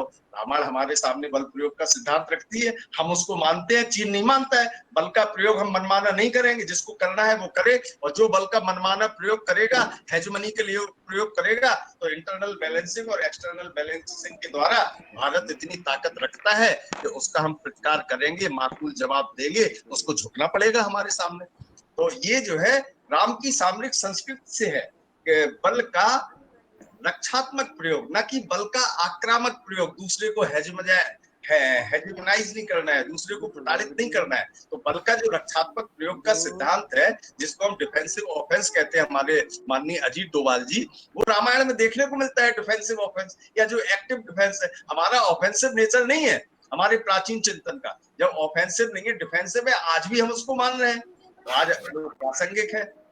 Thank you. और दूसरा प्रश्न है सीता त्याग क्यों? तो मैं इस विषय को जनरली लेना नहीं चाहूंगा। वेस्टर्न फेमिनिज्म का बहुत प्रिय टॉपिक है कि सीता का त्याग कर दिया भगवान राम ने, तो इसके माध्यम से भगवान राम को नारी विरोधी बताने का जो वेस्टर्न नैरेटिव है फेमिनिज्म का, वो कोशिश करते हैं। लेकिन दूसरी तरफ वो ये नहीं कहते कि जो व्यक्ति लगातार हजारों किलोमीटर वर्षों तक उसकी खोज के लिए गया हो, खोज के लिए किया हो, वो केवल एक झटके में सीता का त्याग नहीं कर सकता है। कुछ उस समय की, इसीलिए कहते हैं वो मर्यादा पुरुषोत्तम राम है। लोग मर्यादा के लिए त्यागा होगा, अपने लिए नहीं। उनको एक व्यक्ति के रूप में कोई व्यक्ति अपनी पत्नी से जितना प्रेम कर सकता है, मैं दावा करता हूं कि शायद राम से ज्यादा प्रेम नहीं कर सकता है। लेकिन जब एक राजा की बात आती है, राजधर्म की बात आती है, तो शायद जनता की खाना पूसी के लिए उन्होंने सीता का त्याग करना पड़ा। और कबीरदास ने इसीलिए उस लोक के लिए कहा था कि लोका तुम हो मति के भौरा। तो कभी कभी लोकापवाद के कारण करना पड़ता है, और शायद किया होगा, और लोगों की अपनी अपनी व्याख्या होंगी। और प्रीति जी ने एक प्रश्न पूछा है, कोविड-19 आज का दौर, तो इकोनॉमी डाउन हो रही है, स्ट्रेटेजिक चैलेंजेस हैं, दो बातें हैं, अर्थव्यवस्था डाउन है और आर्थिक चैलेंज। हेलो, कोई कुछ बोल रहा है? नहीं, मैं बोलूं? किसी का माइक ऑन है। Okay. I thought somebody is asking a counter question, so I took a pause. So कुल मिला के जो अंतरराष्ट्रीय राजनीति में जब चुनौती का समय होता है, आज आर्थिक व्यवस्था हमारी नीचे है कोविड के कारण। मेरी ही नीचे नहीं है, भारत की ही नीचे नहीं है, पूरे देश पर ये एक ग्लोबल प्रभाव है। तो सब लोगों को सबसे पहले तो ये करना चाहिए कि कोविड को दूर करने के लिए हम कोशिश करें, सोशल डिस्टेंसिंग का पालन करें, मास्क का प्रयोग करें, सैनिटाइजर का प्रयोग करें। और जब तक कोविड-19 की वैक्सीन नहीं आ जाती है, तब तक हम जो है प्रिवेंटिव मेजर की बात करें। और जब कोविड की वैक्सीन के लिए भी प्रयास करेंगे, भारत भी प्रयास कर रहा है। और जहां तक अर्थव्यवस्था है, तब तक अर्थव्यवस्था को हम जो है एकदम से खोल नहीं सकते, एकदम से बंद नहीं कर सकते। तो सीमित स्तर पर अर्थव्यवस्था को खोली जा रही है। आर्थिक वो तो नहीं हो सकता है कि 8 और 10% जीडीपी आ जाएगा, जीडीपी डाउन होगा। पूरे समय में हमको वेट एंड वॉच की पॉलिसी अपनानी पड़ेगी। और जहां तक रही स्ट्रेटेजिक चैलेंज की बात, तो all game is based on perception. एक थेडा स्कॉसपॉल ने एक बहुत बढ़िया किताब लिखी है रिवॉल्यूशन और परसेप्शन पे। तो चाइनीज जो परसेप्शन रहा होगा, चीन को लगा होगा अरे बड़ा विरोध हो रहा है यहाँ पर कानून को लेके, नागरिकता कानून को लेके दंगा हो गया है, कोविड आ गया है, तो भारत कमजोर हो गया है। तो एक सामरिक चुनौती प्रस्तुत करने की कोशिश की, लेकिन भारत इतना कमजोर नहीं है कि कोई भी सामरिक और आर्थिक चुनौती का सामना न कर पाए। हमारी जड़ें 1949 में नहीं है चीन की तरह, उनकी भी जड़ें अगर गहरी हैं सुंजू में और सिविल मिलिट्री क्लासिक्स में, तो हमारी भी जड़ें जो है वेद, उपनिषद, रामायण, पुराण, गीता में हैं। हमारी जड़ें इतनी कमजोर नहीं है कि एक छोटी सी नदी की धारा आएगी और हमको बहा के ले जाएगी। हमारी जड़ें पीपल के वृक्ष की तरह नीचे भी गहरी हैं और ऊपर भी गहरी हैं। संकट है, आर्थिक रूप से है, सामरिक रूप से है। उस संकट का एक ये संक्रमण काल का दौर है, इसको हम पार कर लेंगे धैर्य से। सबको धैर्य रखने की जरूरत है। Thank you. Thank you sir. Khemchand ji, आप प्रश्नों के उत्तर के लिए एक बार आए सामने।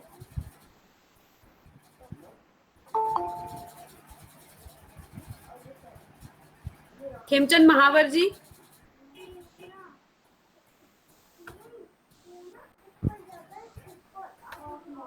हेलो हेलो, जी जी, हाँ आवाज आ रही है?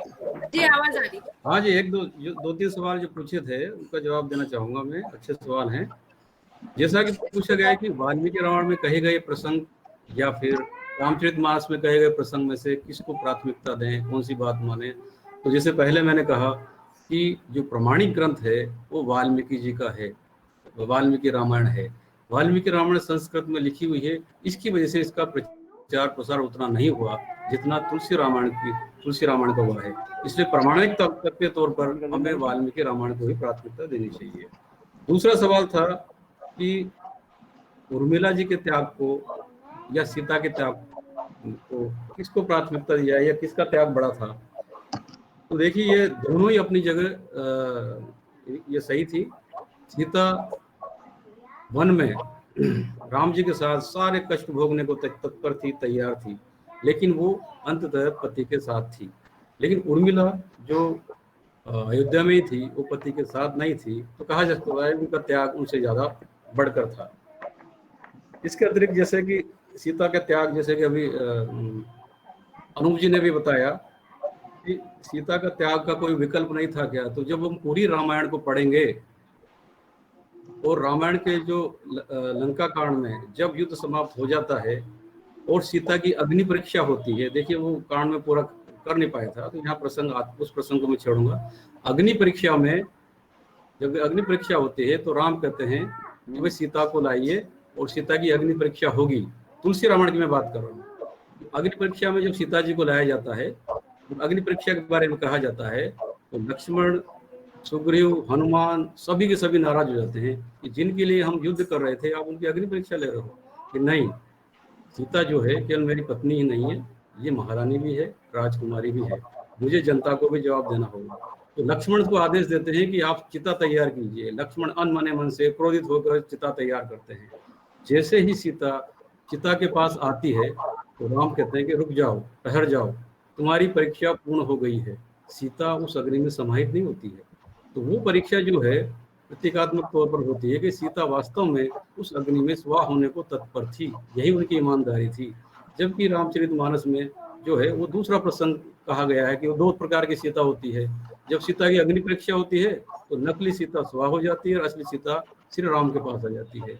तो उस तार्किक दृष्टि से देखा जाए तो जब, क्योंकि श्री राम जो है वो राजा भी हैं और एक पति भी हैं, तो राजा के नाते उनके कर्तव्य ज्यादा बढ़कर हो जाते हैं। तो राज्य हित में उन्होंने जो सीता का त्याग किया वो पूरे चरित्र की, पूरी कहानी की एक तार्किक परिणति है। और दूसरी बात यह भी कहना चाहूंगा कि सीता का त्याग, सीता का धरती में समाना, ये सभी न तो वाल्मीकि रामायण के भाग हैं न तुलसी रामायण के भाग है, ये प्रेक्षित कहानी है। इसलिए इनका जो उत्तर है न तो रामचरितमानस में है न वाल्मीकि रामायण में है। Thank you. Thank you sir. एक सवाल दोनों ही स्पीकर्स से सतीश अग्रवाल जी करना चाह रहे हैं। उनके सवाल से पहले मैं कुछ और 2-3 प्रश्न है जिनका एक समरी मैं पूछना चाह रही थी कि सीताराम चौधरी जी और डॉक्टर वीके सिंह जी दोनों ने एक ही प्रकार का सवाल पूछा है कि वर्तमान जो मिसाइल टेक्नोलॉजी है उसका रावण के विमान शास्त्र या मिसाइल टेक्नोलॉजी से क्या कंपैरिजन किया जा सकता है, एक सवाल। दूसरा ये है कि कृष्ण और राम के चरित्र में से हम वर्तमान समय में किस को ज्यादा अपना सकते हैं।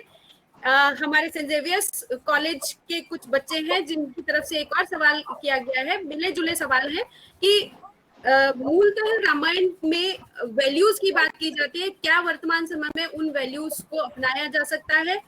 और एक सवाल गौरव कसनिया की तरफ से, वो ये है कि शबरी और केवट इन सब के प्रश्न रखे गए थे रामायण में, इनके संदर्भ रखे गए थे, तो आज का जो कास्ट सिस्टम है वो समाज में कितना उसको किस तरीके से समझा जाए और उसके निवारण के लिए हम आज समाज को क्या एक मार्गदर्शन दे सकते हैं। सर, अनूप जी सर और खेमचंद जी, आप दोनों से ही। पहले सतीश अग्रवाल जी, आप सवाल कीजिए। धन्यवाद प्रीति जी।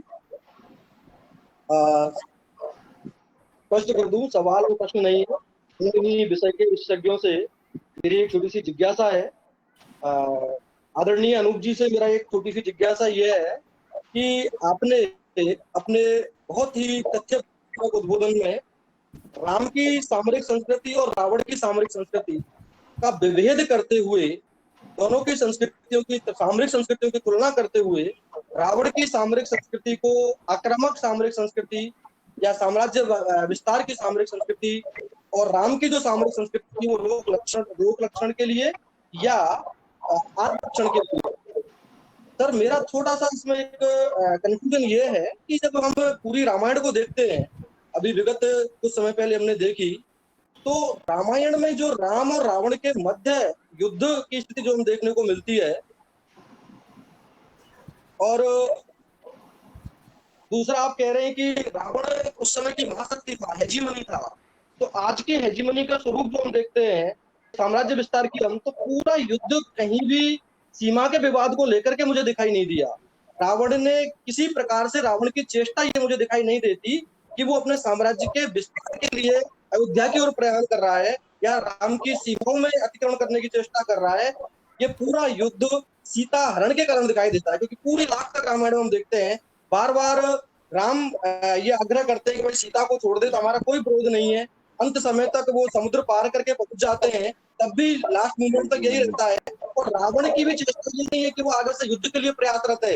हो सकता है रावण भयभीत हो, लेकिन रावण भी पीछे की तरफ हिस्सा रहता है पूरी रामायण में हम देखते हैं। तो सर ये कैसे हम स्पष्ट करें कि ये सामरिक जो रावण की जो सामरिक संस्कृति है उसको हम कैसे साम्राज्यवादी हम कह सकते हैं इस संदर्भ में, रामायण के संदर्भ में? ये जो युद्ध था राम और रावण का, क्या ये सीमा को लेकर के था या सीता को लेकर के था?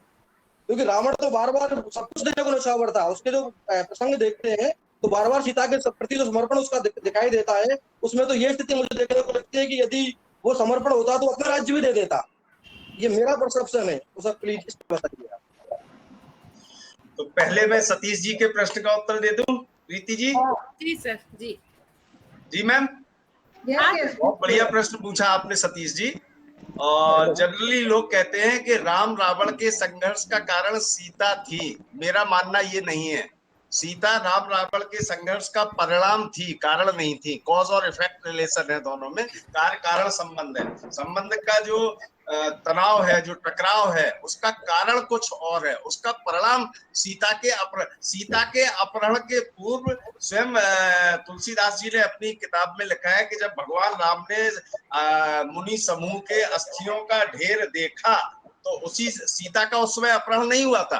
तो उस समय वो कहते हैं, क्या कहते हैं, राम निश्चरहीन करहूं मही भुज उठाए पनकीन। उस समय सीता का अपहरण नहीं हुआ था, लेकिन राम की प्रतिज्ञा जरूर हो चुकी थी कि मैं, चूंकि ये रावण। अच्छा, दूसरी चीज आपने ये है कि प्रतिज्ञा पहले हुई, अपहरण बाद में हुआ। तो उस प्रतिज्ञा का तार्किक परिणति थी रावण से युद्ध। अपहरण तो एक छोटी सी चीज थी, पहली चीज।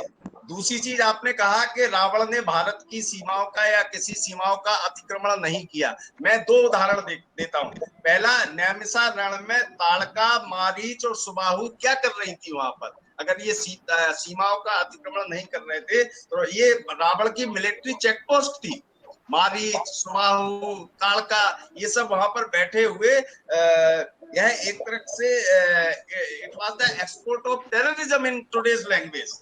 आज की भाषा में कहें तो आतंक का निर्यात था, सीमा पार करके भेजा गया था। दूसरा, दक्षिणारण्य में खर, दूषण और सुपर्णखा, उनके साथ 14,000 की सेनाएं, क्या ये हमारी सीमाओं का अतिक्रमण नहीं था? ये भी आतंक का निर्यात था। तो सीमाओं का अतिक्रमण तो वो कर ही रहा था। इंद्र को हराया, चारों लोकपाल को हराया, राजा अनरन की हत्या कर दी, और कुबेर को हराने की कोशिश की, लंका से कुबेर को हटा दिया। तो बात जो है सीता के अपहरण तो एक बहुत छोटी सी घटना है। मैंने कहा कि रावण का जो चिंतन है उसके जड़ में भौतिकतावाद है, मटीरियल गेन। महिला भी उसके लिए एक मटीरियल थी, चाहे वो वेदवती का मामला हो, नल कुंवर की पत्नी का मामला हो। उसने जो है श्राप दे दिया था कि आज के बाद अगर तू किसी स्त्री को छुएगा तो तेरा सिर फटकर दो हो जाएगा। वाल्मीकि रामायण में इसका जिक्र आया है। तो बहुत से लोग कहने लगते हैं लो रावण ने सीता को नहीं छुआ, तो वाल्मीकि जी में स्पष्ट जिक्र है कि उसको पहले से श्राप था, यदि वो किसी स्त्री को उसकी सहमति के बिना हाथ लगाएगा तो उसकी मृत्यु हो जाएगी।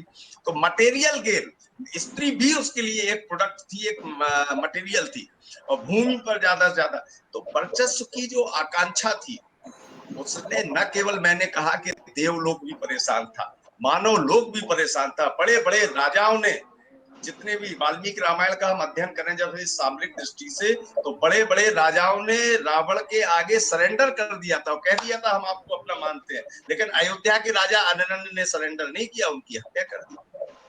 तो मामला केवल सीता का अपहरण नहीं है। और मैं ये भी कहता हूं, कभी अलग से इस पर लेक्चर होगा, कि राम का वनवास कोई आकस्मिक घटना नहीं थी, यह एक पूर्व प्रायोजित घटना थी। और तुलसीदास ने भी लिखा है कि जब वनवास में जाते हैं भरत मिलने के लिए, तो वो कहते हैं तब कछुकीन राम रुख जानी, यानी कि बृहस्पति देव इंद्र को समझाते हैं कि भरत को राम से मिलने से मत रोको। और उस समय जब हमने जो किया था वह राम के रुख को जानकर किया था। तो वनवास क्यों हुआ? राम कहते हैं पिता दीन मोह कानन राजू, पिताजी ने मुझे जंगल का राजा बना दिया है। और उस समय जंगल में डिसऑर्डर था, अव्यवस्था थी, अन्याय था। उस अव्यवस्था, अन्याय, डिसऑर्डर का प्रतिकार करने के लिए राम राज्य की सीमाओं को छोड़ करके जंगल गए थे। अयोध्या में बैठे बैठे संभव नहीं था कि इतनी दूर तक की सीमाओं पर अयोध्या की जो है सेना ले जाकर के उसको, रावण को हराया जा सके। तो रावण की सीमा पर जाकर, रावण की सीमा पर अपनी सेना संग्रहित करके हराया गया। सीता उसका इफेक्ट थी, कारण नहीं। सतीश जी, मैं ये कहना चाहता हूँ, भले ही आप उनसे सहमत हो या ना हो। दूसरा प्रश्न, कृष्ण बनाम राम जी, कुछ आप कोई प्रति प्रश्न हो सतीश जी तो आप पूछिए। नहीं सर, मैं सहमत हूँ आपसे। दूसरा प्रश्न मेरा खेमचंद जी से है। खेमचंद जी, आपने जो ये पूरा तथ्यात्मक वाल्मीकि रामायण और रामचरितमानस का तुलनात्मक अध्ययन जो आपने किया, इसमें दृष्टांत और प्रसंगों की तुलना का अंतर आपने दिखाया, बहुत अच्छा आपने विश्लेषण किया। सर मेरा प्रश्न ये है आपसे कि प्रसंगों और दृष्टांतों का अंतर तो हमें देखने को मिलता है, क्या तुलसी रामायण और वाल्मीकि रामायण में जो राजधर्म का स्वरूप है या राम का चरित्र है, उसमें भी कहीं कोई अंतर आपको दिखाई देता है?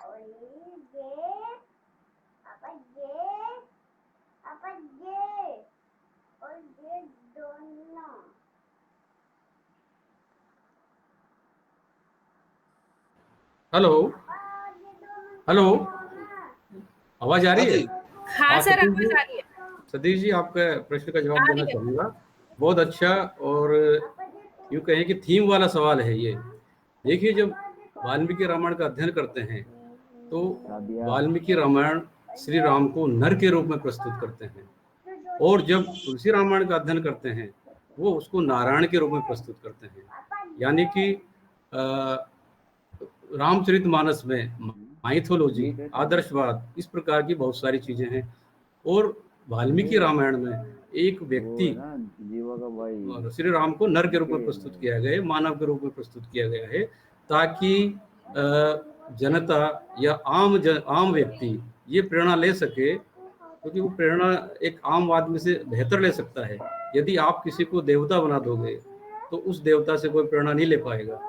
तो इसमें यही अंतर है कि वाल्मीकि रामायण जहाँ राम को नर के रूप में प्रस्तुत करते हैं, वहीं रामचरितमानस उनको नारायण के रूप में प्रस्तुत करते हैं। रही इन दोनों की श्रेष्ठता की बात या राम के जो विजन की बात, तो दोनों में वो लगभग एक ही है।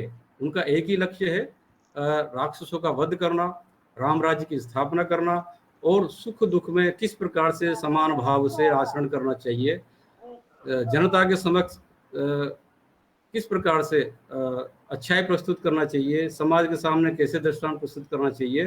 तो उन आदर्शों में दोनों महाकाव्यों में कोई भी अंतर नहीं है।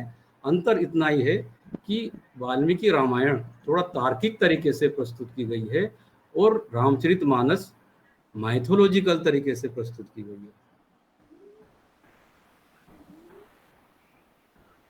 अभी एक प्रश्न और प्रीति जी ने उल्लेख किया है कि राम बनाम कृष्ण, इस पर कुछ मैं बोलना चाहूंगा। हेलो, बोलिए। आवाज आ रही है हमारी? जी सर, आ रही है। तो एक प्रश्न अभी आपने बताया कि कृष्ण बनाम राम कौन बेहतर है।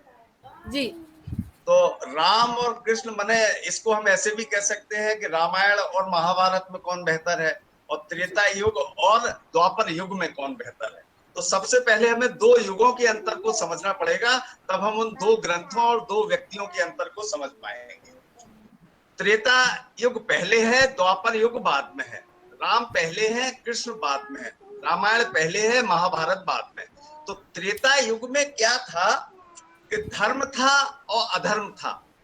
धर्म का उल्लंघन करने वाला खुल के कहता था कि मैं धर्म का उल्लंघन किया हूं, जो करना है सो कर लो। तो धर्म का जो उल्लंघन करता था उसको धर्म की रक्षा करने वाला दंड देने की कोशिश करता था। तो एक जगह तरफ से स्थितियां स्पष्ट थी, एक तरफ धर्म, एक तरफ अधर्म था, उसको पहचानने में कोई गलती नहीं होती थी, पहली चीज। दूसरी चीज, राम मर्यादा पुरुषोत्तम राम है। उनके कार्य करने की सीमाएं हैं। हर कार्य को करते समय वो लोक मर्यादा को ध्यान में रखते हैं, क्योंकि चीजें उस समय धर्म और अधर्म की एक खाई थी, या तो धर्म की तरफ है या अधर्म की तरफ है, मिला जुला कुछ नहीं था। अब महाभारत में आते आते क्या हो जाता है, यानी युग का बदलना होता है। तो युग के बदलने में अब ये दो खाई नहीं रह जाती है कि धर्म के साथ है, अधर्म के साथ है। अब अंतर समझते हैं इस रामायण और महाभारत के अंतर को पहले दुर्योधन और रावण के चरित्र से। रावण कहता है कि हाँ, मैंने अपहरण किया है और मैं सीता को वापस नहीं करूंगा। दुर्योधन कहता है मतलब वो कहता है कि मैं धर्म का उल्लंघन करता है, लेकिन भरी सभा में साबित करता है कि मैं धर्म का उल्लंघन नहीं कर रहा हूं। द्रौपदी को लाया गया है, वो नियम के अनुकूल है। तो अब अंतर ये आ गया महाभारत तक आते आते कि व्यक्ति धर्म का, नियम का उल्लंघन तो कर रहा है, लेकिन धर्म और नियम का आवरण सजा रखा है उसने।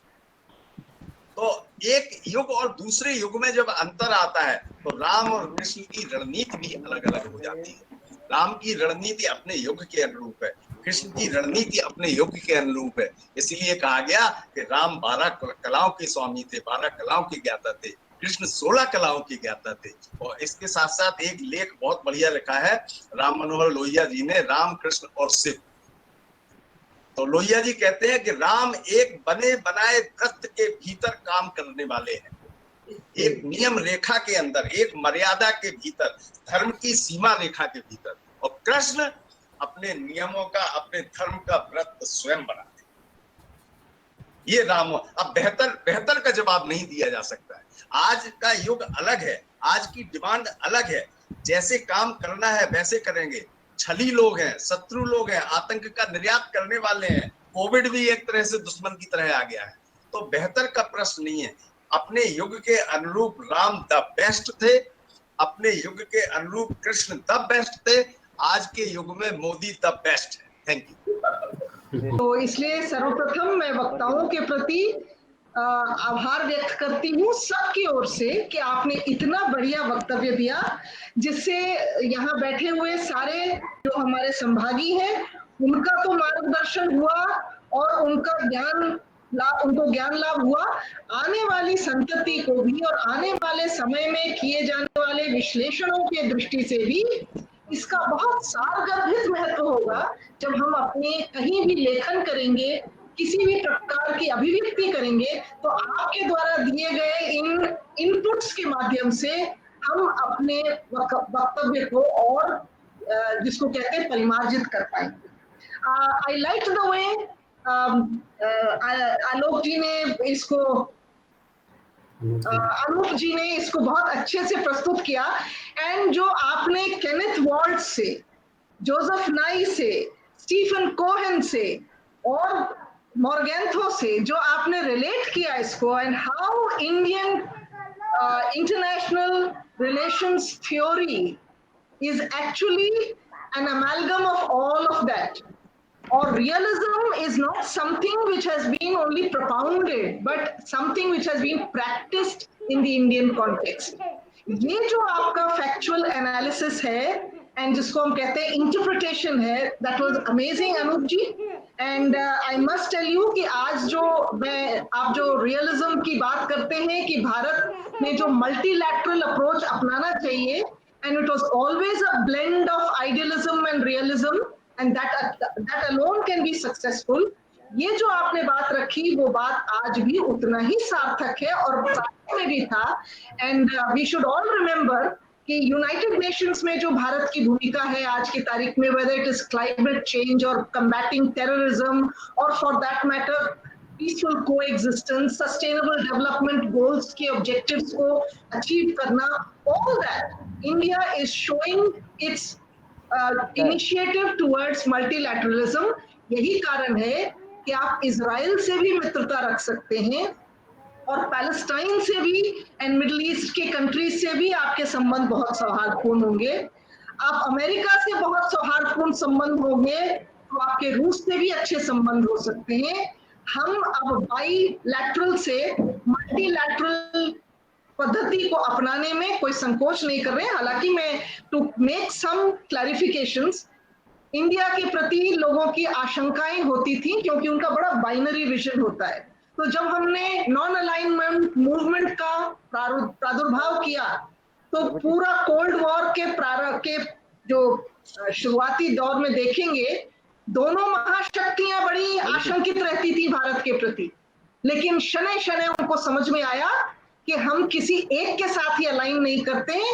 जो अच्छा करता है उसका साथ देते हैं, जो बुरा करता है उसका विरोध करते हैं।